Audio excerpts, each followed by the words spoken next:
घरफोडी आणि चोरीचे गुन्हे दाखल होते, त्याचा समांतर तपास गुन्हे शाखा घटक 3चे पोलीस निरीक्षक अजित शिंदे आणि त्यांची टीम करत होती। त्यामध्ये ACP शेखर बागडे यांच्या परीक्षणामध्ये सदर गुन्ह्याचा समांतर तपास सुरू होता।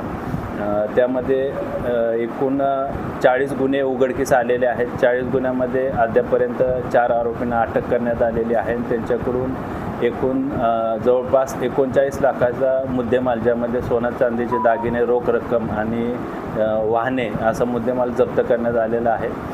आरोपी विजय सिंग जुन्नी, सोनू सिंग जुन्नी, सन्नी सरदार आणि अतुल खंडाळे अशा 4 आरोपींना अटक केलेली आहे। त्यापैकी विजय सिंग जुन्नी आणि सन्नी सरदार हे आरोपी पोलीस कस्टडीमध्ये आहेत। त्यांचा पोलीस कस्टडी रिमांड आजपर्यंत आहे। इतर 2 आरोपी न्यायालयीन कस्टडीमध्ये आहेत। सदर गुन्ह्याचा अधिक तपास सुरू असून अजून काही गुन्हे उघडकीस येण्याची, चोरी आणि घरफोडीचे गुन्हे उघडकीस येण्याची शक्यता आहे।